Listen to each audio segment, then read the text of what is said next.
A little bit of backstory. Now I'm working on the Poclain again, and now that we were down getting new parts for the transmission in South Sweden for the tracks, we also took or bought the motors, and we've had the machines for like 15 years, maybe a little more, and it's always been weak on one track. We've always been under the assumption that it's the track motor that's been having internal leaks or issues. So we were so glad that we had sourced two motors, we decided to open them up and check the insides before doing any wrenching and changing the motors or the weak motor. I also had some thoughts because it has a brake unit on it, and they might operate under different pressures between different years. But so we looked them over. They both seem to have had some issues at some point in their life. Yeah, I had a little broken release on the hitch. Had some issues. That's just a matter of hammering a few pins out and then figuring out how to get the new piece in place. There is a spring involved, so a little tricky, but then hammer the pins back in and everything works again, so that was at least an easy fix.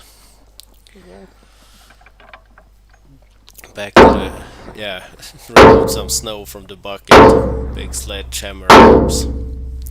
Back to the motors, we found one bearing had a bit of corrosion in one of them, and they looked to be the same, so we had kind of decided. But then a thought occurred to me about cross-threading the hoses and feeding the weak motor with power from the strong side. And we had two of the hoses, and these hoses, the connections on them are kind of nice. You can extend the hose. Problem is that two of the hoses were cut during this assembly, so we're gonna do some sketchy shit, and we cut away. We still had the fittings, but the hoses were cut, so we ended up having two hoses that are low pressure hoses, marked some of the material while we waited for the diesel heater to run a little.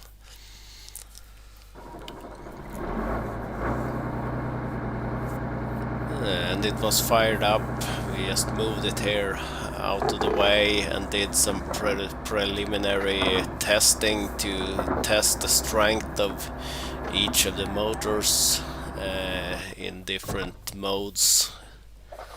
And then we proceeded to wrenching and doing the cross feeding.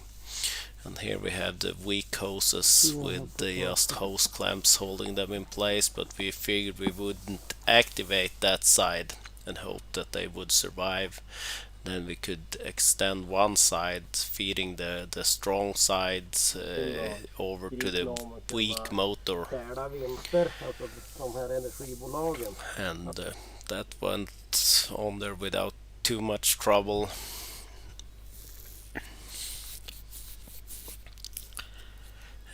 We had just put two bolts where it should be four on the weak side, because we thought it wouldn't be pressurized to talk about. Turned out one coupling was leaking a bit, so it was turned off, and we added four bolts there and tightened things up a little bit, and that sealed up fine.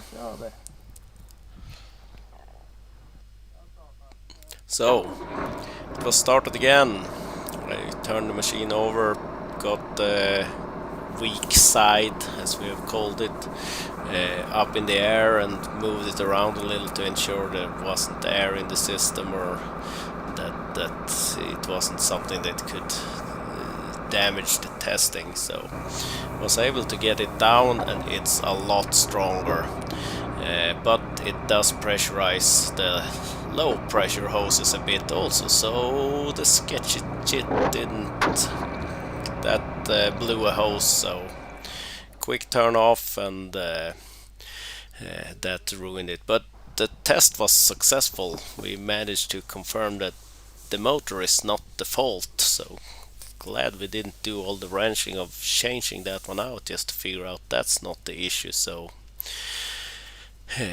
now the question is it the valve package pump?